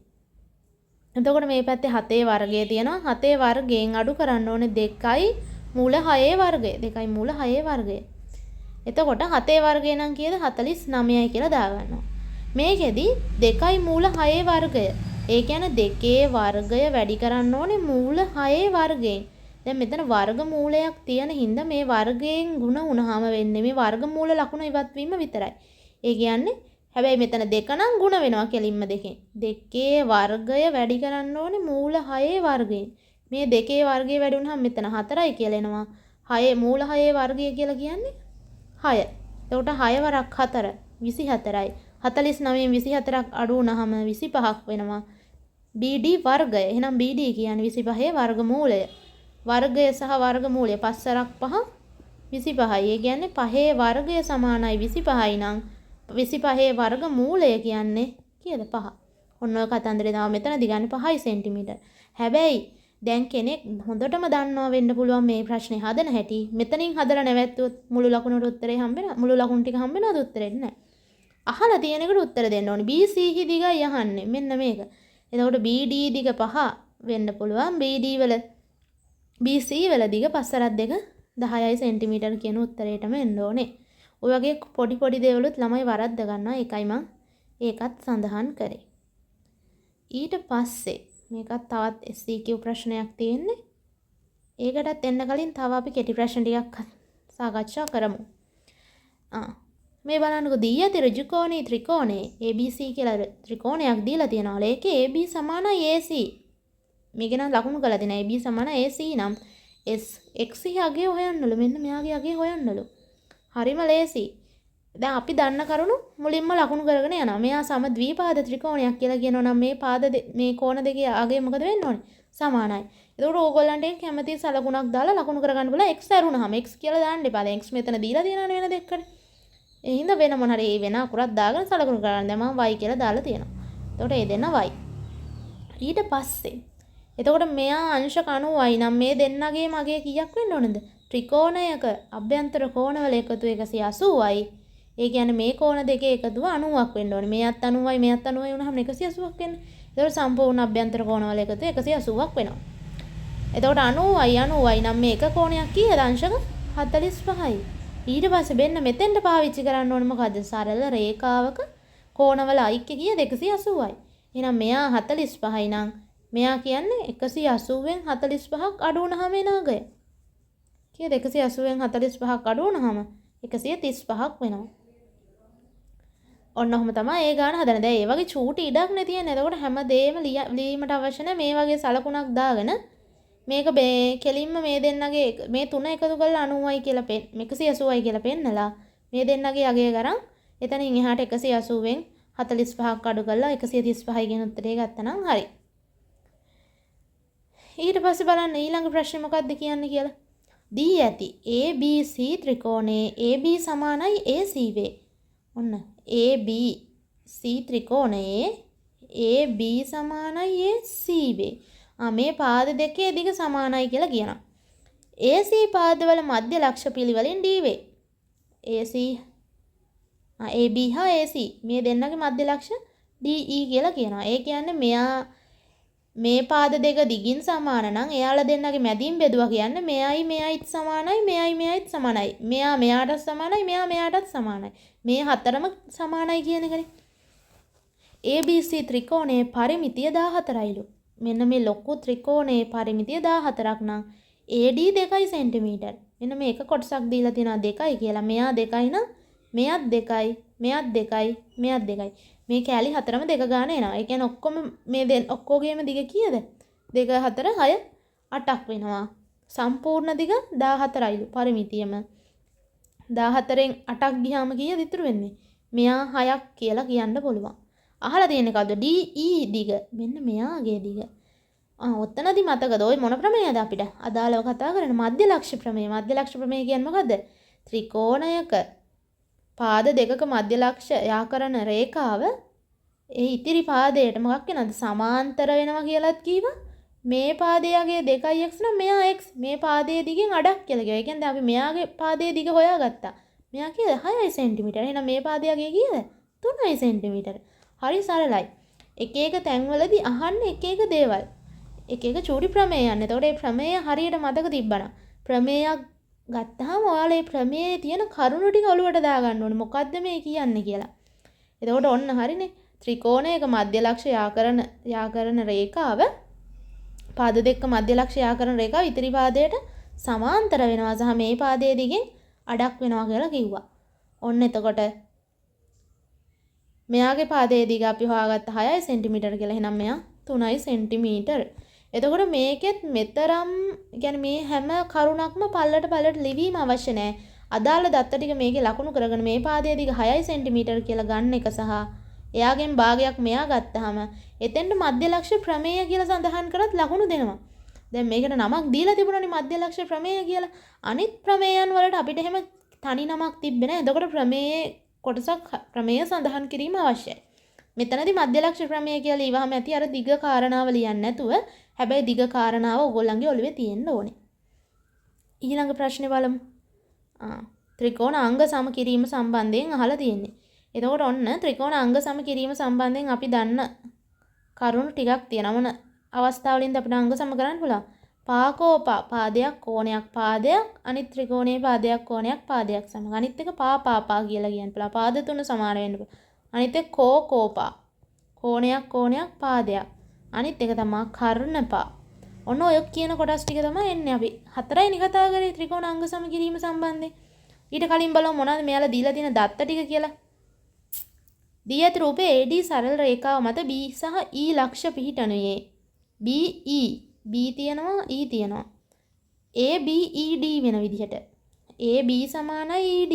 මේ කෑල්ල සමානයි මේ කෑල්ල වෙන විදිහටලු. AFCD ලු. AF සමානයි CD. AFCD. මේ පාද දෙකත් සමානයිලු. අනික කියන AF සමාන්තරයි CD. මෙයා සමාන්තරයිලු මෙයාට. ඒතර ඔය කියන කාරණා සියල්ලම මේක සඳහන් කරගන්න. ඊට පස්සේ කියන්නේ AFE ත්‍රිකෝණය මෙන්න මේ ත්‍රිකෝණයට අංග සමවන මෙන්න මේ ලකුණෙන් කියන්නේ අංග සමයි කියලා. ඔහොම ඉරි කැලි තුනක් දැම්මොත් අංග සමවන බව පෙන්වීමට යොදාගත හැකි අවස්ථාව යටින් ඉරක් අඳින්න කියලා කියනවා. එතකොට මේ දෙන්න සමාන දැන් මේ පාදයට පාදයක් අපිට හම්බුණා. එතකොට ඕනනම් අපිට දැන් පාදයක් ගැන සඳහන් වෙන හින්දා අපි කෙලින්ම අර මුලින්ම බලන මේ කර්ණප අවස්ථාවක් ගන්න බලන්න බෑනේ. කොහොමද අංශ 90 කෝණයක් අපිට එහෙම පෙනුමට හිතුණාට මේ අංශ 90යි කියලා එහෙම ගන්න බෑ. සඳහන් කරලා තියෙන්න ඕනේ එක්ක කියලා තියෙන්න ඕනේ. එක්ක මෙතන ඔහම අංශ 90 කියලා ලියලා තියෙන්න ඕනේ. නැත්නම් මේ ඡේදය අස්සේ කියලා තියෙන්න ඕනේ. එහෙම නැත්නම් අපිට පේන හැටියට මේක අංශ 90ක් කියලා ගන්න බෑ. මේ පාදය ගැන කියලා තියෙනවා සමානයි මේ පාදයට කියලා. අනිත් එක දීලා දෙනවා මේ සමාන්තරයි කියලා. ඔය සමාන්තර කතන්දරය ඇතුළේදී අපි ඉගෙන ගත්තනේ සමාන්තර රේඛා දෙකක් ඡේදනය කරන තීරයක් රේඛාවේදී F හැඩයේ කෝණ හම්බ වුණොත් සමානයි Z හැඩයේ කෝණ ඒකාන්තර කෝණ හම්බ වුණොත් සමානයි මිත්‍ර කෝණවල එකතුව අංශක 180යි කියලා. එතකොට අපිට පේනවා නිකම්ම මෙතන Z හැඩයේ කෝණයක් තියෙනවා මේ. මෙන්න මේ කෝණය සහ මේ ත්‍රිකෝණයේ මේ කෝණය සමාන වෙනවා. එතකොට පාදයක් තියෙනවා කෝණයක් පේනවා සමානයි කියලා. එතකොට පා කියන අවස්ථාවට යන්න ඕන නම් තව පාදයක් හොයා ගන්න ඕනේ. පා කියන අවස්ථාවට යන්න තව කෝණයක් හොයා ගන්න ඕනේ. තව කෝණ සමාන කරන්න විදියක් ඇත්තටම අපිට නැහැ. මේ කෝණය මේ කෝණයත් එක්ක සමාන කරගන්න. ඒ දෙන්න අතර අපිට සම්බන්ධයක් මොකුත් දීලා නැහැ. අපිට ඊළඟට තවත් සඳහනක් තියෙන පාදයක් ගැනමනේ. අපි බලමු මේ පාද දෙක. මොකද කියන්නේ මේ පාදය සහ මේ පාදය කියන දෙන්න. මේ දෙන්න සමානයිලු. ඉතින් මේ පාදයට මේ කෑල්ල එකතු වුණාම තමයි AE කියන පාදය හැදෙන්නේ. DE කියන කොටසටත් මෙන්න මේ කොටස එකතු වුණාම තමයි DB කියන පාදය හැදුනේ. ඒ කියන්නේ මේ දෙන්න කොහොමත් සමානයි. ඒ කියන්නේ දැන් මෙයා මේ කොටස අපි x කියලා ගත්තොත් මේ කොටසත් x. එයාට එකතු වෙනවා මේ a කියලා කොටස. x ධන a අනිත් පැත්තත් x ධන a ම තමයි. x ධන a මේ පැත්තෙන් එකතු වුණාම AE පාදය හැදෙනවා. මේ පැත්තෙන් එකතු වුණාම DB පාදය හැදෙනවා. ඒ කියන්නේ AE සමානයි DB. හරිම සරලයි. එතකොට මේ පාදයයි සමානයි. මේ මෙතනත් පාද දෙකක් කෙලින්ම සමානයි කියලා දීලා තිබ්බා. ඒ අතර මැද තියෙන කෝණය අපි ඒකාන්තර කෝණ වලට අනුව සමාන කරගත්තා. Z හැඩයේ කෝණ. එතකොට ඔන්න ඕකට අපි කියනවා මොන අවස්ථාවද? පා අවස්ථාව. මේවා අමාරු නෑ. ටක් ගාලා දැක්ක ගමන් හිතන්න ඕනේ. දැන් මේකේ පාද දෙකක් ගැනම දීලා තිබුණානේ අපිට දත්ත. ඒ හින්දා අර පාද දෙකක් සම්බන්ධ වෙන එකක් බැලුවනම් පුළුවන් අපිට දැන් මේ පා කෝණ ගැන එච්චර අදහසක් ගන්න බෑ. ඒ හින්දා අපි කෙලින්ම පාද දෙකක් තියෙන එක්කිනව බලනවා. කෝණයක් ඒ දෙන්න අතරමැද කෝණයක් සමාන කරගන්න විදියක් තියනවද කියලා. ඒකෙන් පුළුවන් අපිට ගාන හදාගන්න. එතකොට මේක පා අවස්ථාව යටතේ තමයි අංග සම වුනේ. හරි. එතකොට දැන් අපි කෙටි ප්‍රශ්න ටිකක් කතා කරපු හින්දා අපි දැන් මග ඇරලා ආපු එසේ එක චුට්ටක් බලමු. මෙන්න අපේ පළවෙනි එසේ එක. බලන්න දී ඇති රූපේ ABCD සමචතුරස්‍රයකි. ABCD කියන එක නා ABCD සමචතුරස්‍රයකි. PQ සහ R මෙන්න මේ පාදවල මධ්‍ය ලක්ෂයා කරලා තිනා. මෙයා තමයි මේ පාදයේ මැද. ඒ කියන්නේ මෙයා සමානයි මෙයා. මෙයා තමයි මේ පාදයේ මැද. ඒ දෙන්න සමානයි. මේ පාදයේ මැද මේ දෙන්න සමානයි. එතකොට මේ පොඩි කොටස් සේරමත් සමානයි. මොකද මේවා සමචතුරස්‍රයක් කියලා කියන්නේ. සමචතුරස්‍රයක පාද සමාන නම් ඒ වගේ මැද ලක්ෂ ආවත් ඒවත් සමානයි. උත්තර පත්‍රයට පිටපත් කරගෙන APQD ඍජු කෝණාශ්‍රයක් බව කියන්නවලු. මෙන්න මේ පොඩි කෙනා ඍජු කෝණාශ්‍රයක් කියලා ඔප්පු කරන්න තියෙන්නේ. ඍජු කෝණාශ්‍රයක් කියලා ඔප්පු කරන්න නම් සමචතුරස්‍රයේ ලක්ෂණ මොකද? පාද හතරම සමානයි, කෝණ හතරම ඍජු කෝණ වෙන්න ඕනේ. ඍජු කෝණාශ්‍රය කෝණ හතරම නම් ඍජු කෝණ වෙන්න ඕනේ. අනිත් එක මොකද්ද? සම්මුඛ පාද දිගින් සමානයි. එතකොට මෙන්න මේ දෙන්න දිගින් සමානයි කියලා අපි කොහොමද දන්නා? එතකොට මෙන්න මේ පාද දෙක ඍජු කෝණ. එයි මේ ඍජු කෝණ සමචතුරස්‍රයේ තිබ්බම කෝණනේ. එතකොට එයාලා ඍජු කෝණ කියලා කියන. ඔන්න ඔය කරුණු දෙක ලියවනම් දීලා තියෙන දත්තමයි. අපිට ආයේ වෙන මොකුත් හොයන්න දේවල් නැහැ. ඒ දත්ත ඇසුරේම අපිට මෙයාව ඍජු කෝණාශ්‍රයක් කියලා කියන්න පුළුවන්. ඔච්චරයි ඒකේ බලාපොරොත්තු වෙන්නේ. ඊට පස්සේ PQD ත්‍රිකෝණය බලන්න කවුද PQD කියන්නේ? PQD ත්‍රිකෝණය මෙන්න මෙයා. එයා සමාන වෙනවලු අංග සම කරන්නලු CDRට. කවුද CDR? CDR. මෙන්න මේ දෙන්න. මේ ත්‍රිකෝණය සහ මේ ත්‍රිකෝණය අංග සම කරන්නලු. බලමු මොනවද අපිට ගන්න පුළුවන් කියලා. මේ පාදය සමානයි මේ පාදය. හරිනේ. ඒක අපි දීලා තියෙන දත්තය. ඒක ගන්න පුළුවන්. ඊට පස්සේ තව මොනවද අපිට හිතන්න පුළුවන්? එතකොට ඔන්න පාද දෙකක් සමාන වුණා. අනිත් එක ඕනනම් අපිට කෝණයක් සමාන කරගන්නත් පුළුවන්. මේ කෝණය සමානයි මේ කෝණය. ඇයි මේ දෙන්නම ඍජු කෝණ මොනවද මේ? මේ අපිට හම්බ වෙන්නේ මේ ඍජු කෝණාශ්‍රයේම තියෙන කෝණ හැටියටනේ. එතකොට මෙයා අංශක 90යි මෙයාත් අංශක 90යි.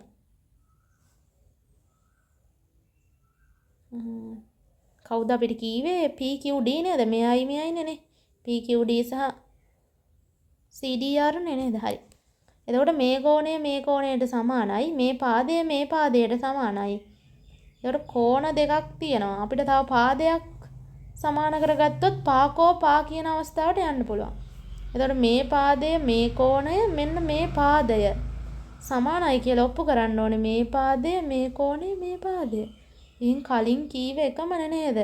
මෙයා සමාන වෙනවා නම් සමචතුරස්‍රයේ එක් පාදයක් නෙමෙයි. ඒ පාදයටම සමානයි මේ සමචතුරස්‍රයේ මේ පාදයයි. මේ ඍජු කෝණාශ්‍රයේ මේ පාදය. මෙයත් ඒ සමචතුරස්‍රයේම තිබ්බ පාදයක්. එතකොට සමචතුරස්‍රයේ පාද ඇසුරෙන් මේ පාදයයි මේ පාදයයි මේ කෝණයයි ගන්න පුළුවන්. එතකොට පාකෝ පා. මෙතනත් මේ පාදයයි මේ පාදයයි මේ කෝණයයි පාකෝ පා. පාකෝ පා ඇසුරෙන් අපිට අංග සම කරන්න පුළුවන්. ඔන්න ඔය කරුණ ටික ලියන්නයි ඕනේ. එතකොට දත්ත විදිහට ගන්නවා අපි දත්ත විදිහට දක්වන්න ඕනේ. dr සමානයි dq. මෙන්න මේ දෙන්න. ඒවා අපිට දීලා තියෙන දත්ත කියලා ලියවහම හරි. එතකොට මෙන්න මේ විදිහට තමයි උත්තරේ ලියන්නේ. සමචතුරස්‍රයේ පාද කියලා අපි එහෙම ඔප්පු කරොත් මෙතනදී මෙයා සමචතුරස්‍රයේ පාදයේ මෙයාට සමානයි. මේ පාදයේ මෙයාට සමානයි ඍජු කෝණාශ්‍රයේ පාදයක් විදිහට අපි සැලකුවා කලින්. ඊට පස්සේ හින්දා මෙයාටත් සමානයි කියලා ප්‍රත්‍යක්ෂ අසුරෙන් මෙතන මම ලියලා තියෙනවා. ඊට පස්සේ අංශ 90 කෝණය ඍජු කෝණාශ්‍රයේ කෝණ විදිහට අපි සැලකලා අරන් තියෙනවා. ඊට පස්සේ අංග සම වෙනවා පාකෝ පා කියලා ගන්නවා. ඊළඟ එක බලමු. RC සරල රේඛාව PD සහ PQ රේඛා පිළිවෙලින් x හා y ලක්ෂවලදී ඡේදනය කරයි. QY කියනවා අපිට QY කියන්නලු මෙන්න මේ කෝණයෙන් භාගයක් මේ ත්‍රිකෝණයේ මේ පාදයෙන් DR පාදයෙන් භාගයක් කියලා කියන්නලු. හරිම ලේසි. මොකද්ද?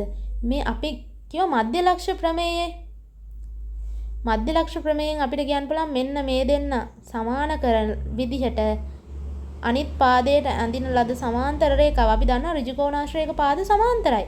එතකොට මේ දෙන්න සමාන්තරයි. මේ පාදයේ මධ්‍ය ලක්ෂයෙන් බෙදලා දෙනවා. එතකොට මධ්‍ය ලක්ෂ ප්‍රමේය විලෝමය තමයි එතනදී කියන්නේ. මතකයි නේද මධ්‍ය ලක්ෂ ප්‍රමේය කියේ මොකද්ද කියලා? අර පාද දෙකක් මෙතනින් බලමු අපි.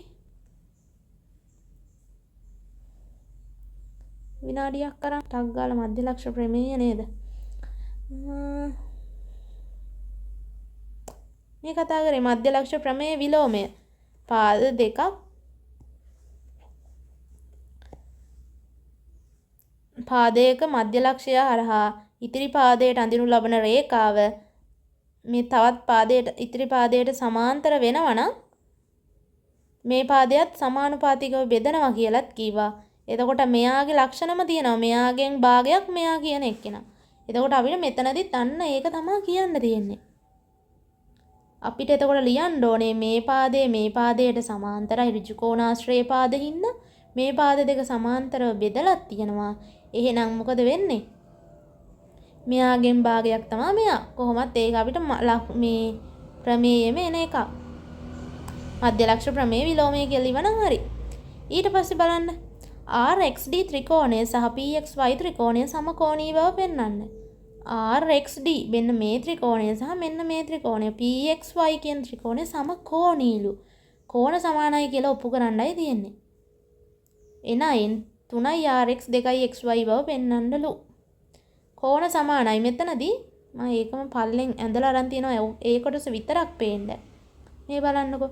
දැන් මෙතනදී මෙන්න මේ කියන දෙන්න සමාන්තර හින්දා තමයි ඒක පල්ලට එහෙමම අරගෙන තියෙන්නේ. මේ සමාන්තරයි කියලා අර ත්‍රිකෝණ විතරක් ගද්දි. මේ දෙන්න මොන කෝණද? ප්‍රතිමුඛ කෝණ කියලා ගන්න පුළුවන්. මේ හරිම ලේසි. සමාන්තරාශ්‍රයේ මේ තීරයක් රේඛාව සමාන්තර පාද දෙකක් යා කරන තීරයක් රේඛාවේ මේ දෙන්න ඒකාන්තර කෝණ. මේ දෙන්නත් ඒකාන්තර කෝණ. එතකොට මේ කෝණ තුන සමාන නම් අපි මොන කෝණ කියලා කියන්නේ? සමකෝණී ත්‍රිකෝණ කියලා කියනවා. එහෙනම් මෙයා සමකෝණී ත්‍රිකෝණ දෙකක්. ඊට පස්සේ ඔප්පු කරන් තියෙනවා අපිට 3යි RX සමානයි 2යි XY කියලා. 3යි RX මෙන්න මෙයා වගේ තුන් ගුණයක් 3යි RX 2යි xyලු. මේ දෙන්න අතර අනුපාතය දීලා තියෙන්නේ මේ. එතකොට අපිට ලියා ගන්න පුළුවන් මෙන්න මෙහෙම කතන්දරයක්. මේ බලන්නකෝ.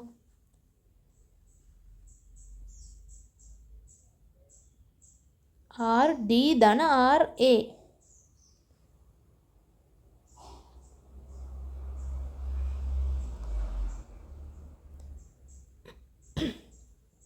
මෙන්න මේ මුළු පාදයේ දිග අපි හිතුවොත් 4x කියලා. අපි කියවනේ මෙයාව සමානව බෙදලා තියෙනවා කියලා. ඒ කියන්නේ මෙයාත් 2x මෙයාත් 2x කියලා බෙදාගත්තා. අපි කලින් හෙව්වා. ඒ කියන්නේ මෙයා 4x නම් මෙයාත් 4x වෙන්න ඕනේ. එතකොට මෙයා 2x මෙයා අපි ගත්තා x කියලා. අපි කලින් මෙන්න මේ ප්‍රශ්නේදී හෙව්වේ ඒකනේ මෙයාගෙන් භාගයක් කියලා. මෙයා 2x නම් මෙයා x. ඒ කියන්නේ මේ මුළු එක 4x නම් මෙන්න මේ කැලේ විතරක් ගත්තොත් එයා 3x වෙනවා. එතකොට මෙයා 3x මෙයා x. එතකොට අපිට කියන්න ඕනේ මේ පාද දෙක අතර අනුපාතයනේ. එතකොට සමකෝණී ත්‍රිකෝණ වල පාද සමානුපාතික වේ කියවනේ. මේ පාදයයි අතර අනුපාතය 3ට 2 නම් මේ පාදයයි අතර අනුපාතයත් 3ට 2මයි. ඒ කියන්නේ 3යි xy සමානයි 2යි r xමයි. මෙතනදී 3යි xp සමානයි 2යි dr කියන එක. ඔන්න ඔහොම. අර විදිහට තමයි ලියාගෙන එන්න තියෙන්නේ එතකොට මේකෙදී RD ධන RA සමානයි PY ධන QY කියලා ලියලා තියෙනවා. මෙන්න මෙයාගේ මේ කැලි දෙක එකතු වුනහම QY ධන PY මෙන්න මේ දෙන්නගේ එකතු වෙනොත් හම්බ වෙනවා කියලා ලියනවා. ඊට පස්සේ අපිට ලියන්න පුළුවන් RA කියන්නේත් කවුමද? RA කියන්නේ RDම කෙනෙක් තමයි. මෙයා 2x නම් මෙයාත් 2x කියලා අපි කියවනේ මෙන්න මෙතන තියෙන එක්කෙනා. මෙයා 2x නම් මෙතනත් 2x කියලා කිව්වා. PY කියන්නේ මෙතන තිබ්බ දිග කොටස. මෙන්න එයා ගැන කිව්වත් එයත් මෙයාගෙන් කොහොමද කියන්නේ? dr වලින් භාගයක් තමයි මෙතන තිබ්බේ. එතකොට භාගයක් dr කියලා ලියන්න පුළුවන් නැත RD. එතකොට මේ සේරම එකතු කරලා එක පැත්තකට අරන් PY තනි කරගත්තොත් මේ දෙන්න අතර අනුපාතය නා 3ට 2යි කියලා. එතකොට සමකෝණී ත්‍රිකෝණ හින්දා අනිත් පාද අතර අනුපාතයත් 3ට 2 වෙන්න ඕනේ. ඒකෙන් තමයි අපි අදාළ විදිහට ඔප්පු කරන්නේ. එතකොට සමකෝණී ත්‍රිකෝණ වල පාද සමානුපාතිකයි කියන එක මෙතෙන්ට අදාළ වුණා. අනිත් එක තමයි මෙන්න මෙතන මධ්‍ය ලක්ෂ ප්‍රමේය විලෝමය ආවා. ත්‍රිකෝණ අංග සමකිරීම ආවා. ඔය ටිකෙන් තමයි මේ ප්‍රධාන වශයෙන් මේ ප්‍රශ්නේ ඇතුළත් උනේ. එතකොට හරිම ලේසි. කලබල වෙන්න දෙයක් නැහැ. ප්‍රමේයයන් ටික මතක් කරගෙන අදාළ විදිහට හිතන හැටි චුට්ටක් බලන්න අපි කල්පනා කරගෙන යද්දි. ඊළඟ එක බලමුකෝ.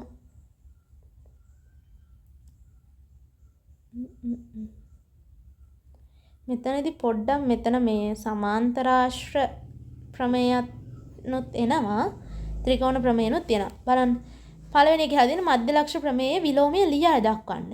ඔන්න මං මේ පළවෙනි කොටසේදී කෙටි සටහන් ප්‍රශ්නවලදී මධ්‍ය ලක්ෂ ප්‍රමේය හෝ මධ්‍ය ලක්ෂ ප්‍රමේය විලෝමය කියන එක ලියවහම ඇති කියලා කිව්වා. හැබැයි මං කීවා ඒක මතක තියාගන්න ඕනේ කියලා. ඒ මතක තියා ගැනීම අවශ්‍ය වෙන්නේ මේ වගේ තැනකදී එසේ එකේදී අහන්න පුළුවන් ඒ හින්දා. එතකොට එසේ එකේදී අහුවම මොකද ලියන්නේ අපි? මධ්‍ය ලක්ෂ ප්‍රමේය විලෝමය කියන එක. ත්‍රිකෝණයක එක් පාදයක මධ්‍ය ලක්ෂය හරහා තවත් පාදයකට සමාන්තරව අඳිනු ලබන රේඛාව ඉතිරි පාදයට සමච්ඡේදනය කරයි. අනික මෙයාගෙන් භාගයක් මෙයා බවට පත් වෙනවා එතකොට. හරි. ඊට පස්සේ මෙන්න මේ දී ඇති රූපය ඔයාගේ පිළිතුරු පත්‍රයේ පිටපත් කරගන්නලු. එතකොට මේ ප්‍රශ්නේ දැන් මේ වගේ එකක් පිළිතුරු මම ඇත්තටම දැන් මම පිටපත් කරේ නෑ මේකෙමයි හැදුවේ. ඔයගොල්ලන්ට පිටපත් කරගන්න කියලා කිව්වහම සාමාන්‍යයෙන් අර චූටියට අඳින්න යන්න එපා. මොකද අපිට මේක ඇතුලේ අදාළ කරුණු ලියා දක්වන්න ඕනේ. එතකොට මේ දෙක කොටස පිටපත් කරගන්න කියන ප්‍රශ්නේ සාමාන්‍යයෙන් ඔයාගේ කොලෙන් භාගයක් විතර අරගෙන හොඳට ලොකුවට ඇඳ ගන්න. ඊට පස්සේ ලියාගෙන යන්න පුළුවන්. ABX ත්‍රිකෝණයේ AB පාදයේ මධ්‍ය ලක්ෂ්‍ය C වේ.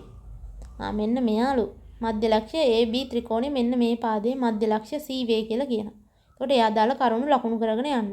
CXට සමාන්තරව B හරහා අඳිනු ලබන රේඛාව CXට සමාන්තරව B හරහා අඳිනු ලබන රේඛාව AX R හිදී හමු වෙයි. මෙයාව මෙහෙට දික් කරවහම මෙයා මෙහෙට දික් කරවහම වෙනවලු මේ දෙන්න සමාන්තරයි කියලා කියන්නේ.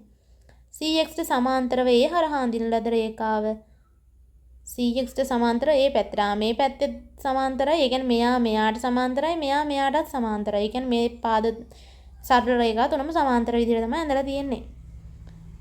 ඔන්න අදාළ තොරතුරු ලකුණු කරන්න කියලා කියනවා. ඊට පස්සේ AXS ත්‍රිකෝණය සහ BXR ත්‍රිකෝණ අංග සම වේ. බව පෙන්වන්නලු. AXS මෙන්න මේ ත්‍රිකෝණය සහ මේ ත්‍රිකෝණය ගැන කියන්නේ. BXR අංග සමයි කියලා පෙන්වන්නලු. ඉතින් මෙතනදී ඕන මේ දෙන්න කෝණ දෙක ප්‍රතිමුඛ කෝණ කියලා ලියන්න පුළුවන්. එතකොට මේ පාද තුනම සමාන්තර වෙන හින්දා අපිට ඕන මේ කෝණය මේ කෝණයට සමානයි කියලා ගන්න පුළුවන්. මේ කෝණය මේ කෝණයට සමානයි කියලා ගන්න පුළුවන්. හැබැයි අපිට කෝණ තුන සමාන කිරීම මගින් කෝ කියලා එකක් තිබ්බේ නැහනේ. පාදයක් එක්ක ගන්න ඕනේ නැත්තම් කෝ පා අවස්ථාව ගන්න ඕනේ.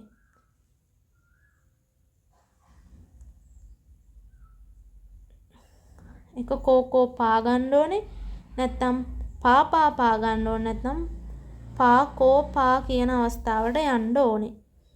එතකොට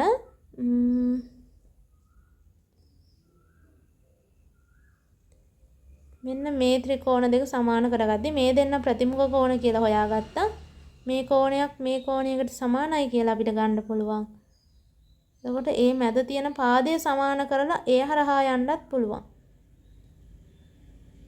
එහෙම සමානයි කියන්න අපිට දත්තයක් මෙතනදී හම්බෙලා නෑනේ නේද?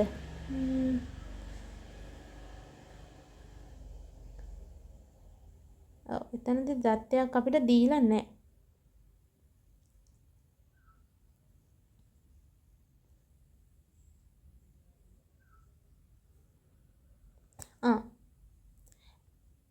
එතනදී මෙයා අපිට දැන් කෝණ දෙකක් සමාන කරගන්න පුළුවන් හින්දා තව එක් පාදයක් සමාන කරගත්තා නම් හරි. එතකොට මේ පාද දෙකක් සමානයි කියලා අපිට මේකේ කිසිම දත්තයක් දීලා නැහැ. ඒ කියන්නේ අපි පාද දෙකක් සමාන කරගන්න බලන්න ඕනේ. ඕගොල්ලන්ට මෙන්න මේ ත්‍රිකෝණය ගත්තාම මොකද්ද පේන්නේ? මේ දෙන්න සමාන්තරයිලු. මේ දෙන්න සමානව බෙදිලා තියෙනවා. එහෙනම් මොකද්ද මේ මධ්‍ය ලක්ෂ්‍ය ප්‍රමේය විලෝමය මගින් අපිට ගන්න පුළුවන් මේ පාද දෙක සමානයි කියලා. මේ සමාන්තරයි මෙන්න මේ ඉතුරු දේවල් හිතින් අමතක කරන්න. මේ කොටස අමතක කරන්න. මෙන්න මේ ත්‍රිකෝණය විතරක් බලපුවා මේ පාද දෙක සමාන්තරයි. ඒ කියන්නේ මේ සමානව බෙදලා තියෙනවා. එහෙනම් ඉතිරි පාදය සමච්ඡේදනය කරනවා. එහෙනම් මේ පාදය මේ කෝණය සහ මේ කෝණය අපි හිතමු මේ කෝණය මෙන්න මෙයාත් එක්ක ගත්තා කියලා. එතකොට ඔන්න කෝ පා කියන එක යටතේ අපිට මේ දෙන්න අංග සම කරගන්න පුළුවන්. ඊළඟට SR යාකර මෙයාව යා කරන්නලු. SR සමානයි AB බව පෙන්වන්නලු. SR කියන්නේ AB කියලා පෙන්වන්නලු. එතකොට දැන් මෙතනදී ඔන්න චුට්ටක් ඕනේ සමාන්තරාශ්‍ර ප්‍රමේයක්. අපි ඒක ඉගෙන ගත්තේ නැහැ. සමාන්තරාශ්‍ර ප්‍රමේයකදී කියන සමාන්තරාශ්‍රයක් කියලා ඔප්පු කරන්න පුළුවන් අපිට පාද දෙකක් සමාන්තර හා සමාන වෙනවා නම් සමාන්තරාශ්‍රයක් කියලා කියන්න පුළුවන්. දැන් මේ ත්‍රිකෝණ දෙක අංග සම කරගත්තාම මේ පාදය මේ පාදයට අනුරූප එක්කෙනානේ. එතකොට මේ පාද දෙක සමානයි. මේ පාදය මෙයාට සමානයි. අනික ඒ දෙන්න සමාන්තරයි කියලා අපි කලින් ඉඳන් දැනන් හිටියා. එතකොට මෙන්න මෙයා තනිකරම සමාන්තරාශ්‍රයක් වෙනවා. සමාන්තරාශ්‍රයක සම්මුඛ පාද දිගින් සමානයි කියන එක යටතේ මෙයාලා දෙන්නත් සමානයි කියලා කෙලින්ම ගන්න පුළුවන්. එතකොට ඒක මම කතා කරේ නෑ. මොකද මේ එක සමාන්තරාශ්‍ර ප්‍රමේය යටතේ නේ හින්දා. හැබැයි මේ ප්‍රශ්නේදී ඒක අහලා තියෙනවා. ඒකත් මෙතනදී අපි එහෙමම කතා කරමු. ඊට පස්සේ ABRS වර්ගඵලය කියන්නේ මේ සම්පූර්ණ සමාන්තරාශ්‍රයේ වර්ගඵලය මෙන්න මේ ත්‍රිකෝණයේ වර්ගඵලය මෙන්න 8 ගුණයක් කියලා කියන්නලු. එතකොට අපි ඒකත් සමාන්තරාශ්‍රය ප්‍රමේය යටතේ එනවා. සමාන්තරාශ්‍රයක විකරණය මගින් මෙන්න මෙයාන විකරණ කියලා කියන්නේ එක මේ ලක්ෂ්‍ය ආකරණ දෙන්නනේ දෙපැත්තේ ලක්ෂ්‍ය දෙක. ඒ විකරණ මගින් මෙහි වර්ගඵලය සමච්ඡේදනය කරනවලු. මේ විකරණය මගින් බැලුවොත් මෙන්න මෙයාව දෙකකට බෙදනවලු. එතකොට මේ ත්‍රිකෝණය ඔහොම ගත්තා මේ පැත්තට ගත්තාම මෙයත් භාගි බෙදිලා තියෙන්නේ. එතකොට මේ කෑල්ල මෙයා එතන 1යි 2යි මේ පැත්තත් ওই විදිහට 3යි 4යි 5යි 6යි 7යි 8යි මේ ත්‍රිකෝණය වගේ 8 ගුණයක් තමයි මෙන්න මේ සම්පූර්ණ සමාන්තරාශ්‍රයත් කියලා ගන්න පුළුවන්. එතකොට ඒ ටික ලියන හැටි මෙන්න මෙතන තියෙනවා.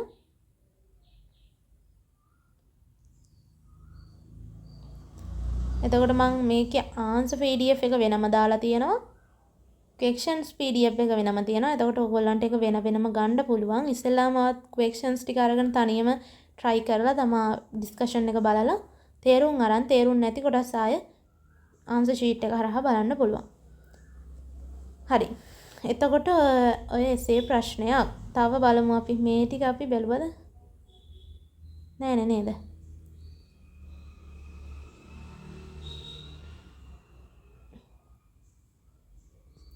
මෙන්න මෙතන ඉඳන් බලාගෙන යන්න තියෙනවා. දැන් බලමු තව කෙටි ප්‍රශ්න මොනවද තියෙන්නේ කියලා. x හගේ හොයන්නලු. අයියෝ හරිම ලේසි මේ. බලන්න. ඔක්කොම මෙයා සම ද්විපාද ත්‍රිකෝණයක් කියලා දීලා දිනවා. මෙයා 2x කියලා දීලා දිනවා. ඒ කියන්නේ මෙයා 2x. අයියෝ මෙයා x ලු. ඒ කියන්නේ ඇතුලේ ඔක්කොම 5යි x සමානයි කීයටද? අංශක 180කට ඇයි ඒ? ත්‍රිකෝණයක අභ්‍යන්තර කෝණවල එකතුව අංශක 180යි. ඊට පස්සේ රූපේ එතකොට මේක x හගේ හොයන්න ඕනේ. සම්පූර්ණ එකතු 180යි නම් x කියන්නේ 180 බෙදීම් 5 කියලා 36 කියලා ගන්න ඕනේ. x වලගේ තනි කරලා පෙන්වන්න ඕනේ. ABC විශාලත්වයේ සොයන්නලු. ABC මෙන්න මේ කෝණයේ විශාලත්වය හොයන්න කියලා කියනවා. බලන්න මොනවද මේ දීලා තියෙන දක්ත කියලා. මේ දෙන්නගේ එකතුවෙන් මේ ත්‍රිකෝණයේ පාදයක් දික් කිරීමෙන් සෑදුණු බාහිර කෝණයේ අභ්‍යන්තර සම්මුඛ කෝණ දෙක එකතුවට සමානයි. මේ කෝණ දෙක එකතුව මෙයාට සමාන වෙනවා. එතකොට මෙතන 180ක් හැදෙනවා. ඒ 180 මේ කෝණය අඩු කරපුවහම මෙයාව ගන්න පුළුවන්. එයාව ගත්තා කියන්නේ එයයි මේ එකතු වුනහම එයයි මේ කෝණ තුනම එකතු වුනහම තමයි 180ක් හැදෙන්නේ ආයේ ත්‍රිකෝණයේ අභ්‍යන්තර කෝණවල එකතු. එතකොට එයයි මෙයයි එකතු කරගෙන මේ කෝණ 180න් අඩු කරොත් මෙන්න මේ කෝණය ගන්න පුළුවන්. ඒක තමයි මේ ලියලා තියෙන්නේ. 38යි 40යි එකතු වුනහම 78යි. ඒ කියන්නේ මෙයා 78යි නම් 180න් 78ක් අඩු කරපුවාම ඇතුලේ කෝණය එනවා 102යි. 102යි 20යි එකතු කරාම 122ක් එනවා. 122න් 180න් 122ක් අඩු කරොත් මෙන්න මේ කෝණය එනවා. 180 ගන්නේ අභ්‍යන්තර කෝණවල එකතු 180ක් හින්දා. හරීම ලේසි.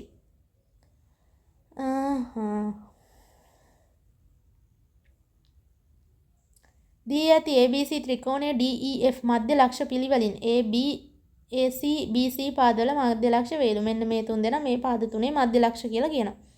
AB 4යිලු මෙයා 4යිලු. මෙයා මධ්‍ය ලක්ෂය නම් මෙයා 2යි මෙයා 2යි. AC 5යිලු. මෙයා 5යිලු. ඒ කියන්නේ මෙයා 2.5යි මෙයා 2.5යි. DEF ත්‍රිකෝණයේ පරිමිතිය 7යිලු. මෙන්න මෙයාගේ පරිමිතිය 7ක් නම් BC හි දිග සොයන්න කියලා කියනවා. BC හි දිග සොයන්න. ඇයි අපි කලින් කීව නේද මේ මෙහෙම පාද දෙකක මධ්‍ය ලක්ෂය යා කරන මෙන්න මේ D මේ පාද දෙකක මධ්‍ය ලක්ෂය යා කරන මේ රේඛාව මෙයාට සමාන්තර වෙනවා සහ මෙයාගෙන් භාගයක් වෙනවා. ඔය පැත්ත මේ හැම පැත්තකටම ඔය ප්‍රමේය දාලා හිතන්න පුළුවන්. එතකොට මේ පාදයේ සලකපුවාම මෙයාගේ මෙයා සම්පූර්ණයෙන්ම 5යි නම් මේ පාදයේගේ 2.5යි. මේ පාදයේ මේ පැත්ත සලකුවාම මේ පාදයේගේ 4යි නම් මෙයා 2යි. එතකොට මේ පාද දෙකේ යගේ 2.5යි 2යි නම් මේ සම්පූර්ණ එකන 7යි කියලා දීලා තියෙනවා. එහෙනම් මේ පාදයේ යගේ කීයද? එයාත් 2.5යි. එයා 2.5යි නම් මේ එළිය එක්කන සම්පූර්ණ දිග එක්කන කීයද? මෙයා වගේ දෙගුණයක් වෙන්න ඕනේ එළිය පැත්තට එද්දි. එහෙනම් මෙයා 5 සෙන්ටිමීටර්. එතකොට ඔන්න මේ දෙන්න හරිනම් සම ද්විපාදයි. මෙයාත් 5යි මෙයාත් 5යි කියලානේ ගත්තේ. එතකොට ඔන්න ඔය ටික මෙහෙම හදලා තියෙන දිගට මෙච්චර දිගට හදන්න ඇත්තටම අවශ්‍යතාවයක් නැහැ මේ මම අර තේරෙන්නත් එක්ක හදන්නේ. නැත්තම් මෙච්චර දිගට හදීම අවශ්‍යතාවයක් වෙන්නේ මේ කෙලින්ම අදාළ කරුණු ටික මේකෙම සඳහන් කරලා උත්තරේ විතරක් ගන්න හැටි ලිවනම් ඇති. රූපයේ දී ඇති තොරතුරු අනුව x යගය සොයන්නලු. අයියෝ මෙයා සම ද්විපාද ත්‍රිකෝණයක් කියලා කියලා තිනවා. මෙයා x නම් මෙයාත් x. ඉතින් 110 කියන්නේ මෙතන සරල රේඛාවක කෝණවල i 180යි 180 110ක් අඩු කරා නම් නිකම්ම x වලගේ එනවා. මෙතනත් ඍජුකෝණී ත්‍රිකෝණයක් x යගය සොයන්නලු. ඉතින් ඍජුකෝණී ත්‍රිකෝණය නම් අපි දාන්නේ එකම එක්කෙනා කවුද? පයිතගරස්. මෙයාගේ වර්ගය ධන මෙයාගේ වර්ගය සමානයි මෙයාගේ වර්ගය. එතකොට මේ සම්පූර්ණ පාදයේ වර්ගය කියලා ඉස්සෙල්ලාම ලියා ගන්නවා. ඊට පස්සේ මේ දෙන්නගේ වර්ගවල එකතුවේ වර්ග මූලෙන් AC පාදයේ කීයද කියලා හොයාගෙන ඒකෙන් 7ක් අඩු කරා නම් x වලගේ එනවා. එතකොට 8 වර්ගය ධන 6 වර්ගය සමානයි AC වර්ගය 64 ධන 36. තමයි. එතකොට 8 වර්ගය කියන්නේ 64යි, 6 වර්ගය 36යි. මේ දෙක දුනහම 100යි. ඒ C පාදයේ සම්පූර්ණයෙන්ම 10යි. එතකොට x වලගේ 3යි කියලා ගන්න පුළුවන්. සාමාන්‍යයෙන් පයිතගරස් ගැන දුන්නාම දෙන්නේ ඔන්න ඔය 3 දෙනා. 8යි 6යි 10යි. බොහෝ දුරට එන්නේ ඔය 3 දෙනා තමයි. මේ 8යි 6යි මේ කරණය 10ක් වෙන විදිහට. එහෙනම් සාමාන්‍යයෙන් ඔන්න ඒ වගේ වර්ග මූලයන් සහ කොයි එක ගැන හුවත් වර්ගය සහ වර්ග මූලය ගන්න එක චුට්ටක් බලන්න. මේ හරිම ලේසි. මෙයා 100යිලු මෙයත් x කියලා දීලා තියෙනවා. ඉතින් x වලගේ කීයද? මෙයා 100යි නම් අපි දැනන් ඉන්න ඕනේ මෙතනදී ත්‍රිකෝණයක අභ්‍යන්තර කෝණවල එකතුව 180යි කියන එක විතරයි. 180යි නම් මෙයා 100යි මෙයා x කියන්නේ කීයද? එකක් 40ක් වෙනවා. මෙතනදී බලන්න ඍජුකෝණී ත්‍රිකෝණය CB පාදයේ F තෙක් දික් කරලා තියනවලු. CB පාදයේ F තෙක් දික් කරලා තියනවලු. AB සහ CB හි මධ්‍ය ලක්ෂ. මෙන්න මේ දෙන්නා මධ්‍ය ලක්ෂ වෙන මේ රූපේ කියලා තියෙන ටික තමයි මෙතන කියන්නේ. DEB 50යිලු. මෙයා 50යි කියලා දීලා තියෙනවා නම් EBF විශාලත්වය සොයන්නලු. EBF මෙයාගේ විශාලත්වය සොයන්නලු. ඉතින් හරිම ලේසි. මෙයා 90යි නම් මෙයත් 90යිනේ. ඇයි මේ දෙන්න එකිනෙක සමාන්තරයි. ඇයි සමාන්තරයි කියලා ගන්නේ? මේ පාද දෙක සමච්ඡේදනය කළ මේ ත්‍රිකෝණයක පාද දෙකක් සමච්ඡේදනය වෙන ලෙස අඳිනවා. නැත්නම් මධ්‍ය ලක්ෂ යා කරන ලෙස අඳින ලද රේඛාව ඉදිරි පාදයට සමාන්තරයි කියලා ගන්න. එයා සමාන්තරයි නම් මෙයා අංශක 90යි නම් F හැඩයේ කෝණවලින් අනුරූප කෝණවලින් මෙයත් 90යි කියලා ගන්න පුළුවන්. 90යි 50යි එකතු කළා. එකතු කරාම තමයි මෙයා එන්නේ මේ ත්‍රිකෝණයක පාදයක් දික් කිරීමෙන් සෑදෙන බාහිර කෝණය. එතකොට මේ දෙන්නගේ එකතුව සමාන වෙනවා මෙතෙන්ට. 50යි 90යි 130ක් කියලා ගන්න පුළුවන්.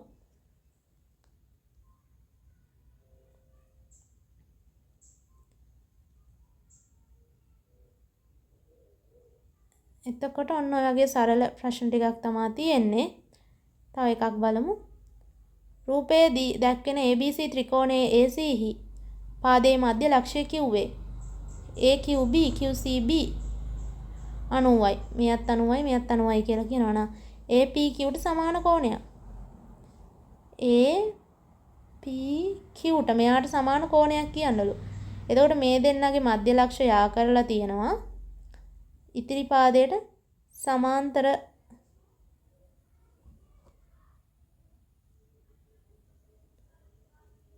AC පාදයේ මධ්‍ය ලක්ෂ කිව්වේ මේ දෙන්න අංශක 90ක් කියලා කියනවා. දැන් මෙහෙම අංශක 90ක් තියෙනවා නම් මේ කෝණ දෙක ඒකාන්තර කෝණ නම් අපිට කියන්න පුළුවන් මේ දෙන්න සමාන්තරයි කියලා. එතකොට මේ දෙන්න සමාන්තරයි නම් මේ කෝණයට සමාන වෙනවා. PQ වගේ 4යි නම් මෙයාගේ යගේ 4යි නම් මෙයාගේ යගේ ඒ වගේ දෙගුණයක් වෙනවා 8යි සෙන්ටිමීටර්. මධ්‍ය ලක්ෂ ප්‍රමේය ඇසුරෙන් තමයි මේ ගණන් ටික හදන්න තියෙන්නේ. එතකොට මේ අපි සාකච්ඡා කරපු පාස් පේපර්ස් ප්‍රශ්න ගොඩක් කෙටි ප්‍රශ්න තිබ්බේ. SCQ 2-3ක් අපි කතා කරා. එතකොට මේ කොටස් ගත්තාම ඕගොල්ලන්ට පේනවා මේ පාස් පේපර්ස් ප්‍රශ්න ඇතුලේ කැරකෙන කොටස් ටිකක් තියෙනවා. මොනවාද?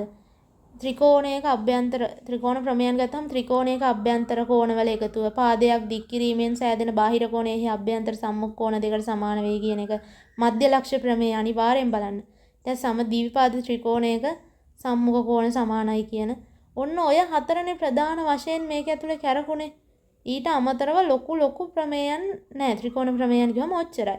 ඊට පස්සේ අනිත් එක තමයි මේ පයිතගරස් ප්‍රමේය. ඒක නම් පොඩි කාලේ ඉඳන් දන්න ප්‍රමේයක් හින්දා 아무තේ මතක තියාගන්න එකක් නැහැ. ඊට පස්සේ ත්‍රිකෝණ අංග සම කිරීමේ අවස්ථා හතර චුට්ටක් බලන්තාම ඇත්ත වශයෙන්ම ඔන්න ත්‍රිකෝණ ප්‍රමේයන් ඔතනින් අවසන් වෙනවා. එතකොට අපි මෙතනදී 2025 ඉඳලා 2018 දක්වා පාස් පේපර්ස් ප්‍රශ්නවල ප්‍රශ්න බැලුවා. කෙටි සටහන් කෙටි ප්‍රශ්න බැලුවා. එතකොට ඔය කොටස් ටික තමයි ත්‍රිකෝණ ප්‍රමේය ගැන කතා කරන්න තියෙන්නේ. එතකොට අපේ ප්‍රමේය ජ්‍යාමිතික ප්‍රමේයන් සාකච්ඡා කිරීමේ පළවෙනි කොටස මෙතනින් අවසන් වෙනවා. ඊට පස්සේ අපිට හම්බ වෙනවා වෘත්ත ප්‍රමේයන්, ඊට පස්සේ සමාන්තරාශ්‍ර ප්‍රමේයන්. එතකොට තව දවස් දෙකක් ඇතුළත අපිට මේ ප්‍රමේයන් සේරම සහ ඊට අදාළ පාස් පේපර්ස් ප්‍රශ්න සියල්ලම සාකච්ඡා කරලා අවසන් කරන්න පුළුවන්. දිගටම මගේ YouTube channel එක සමග රැඳී සිටින්න කියලා ඉල්ලා සිටිනවා. එහෙනම් මම මෙතනින් අවසන් කරනවා. සුබ දවසක්.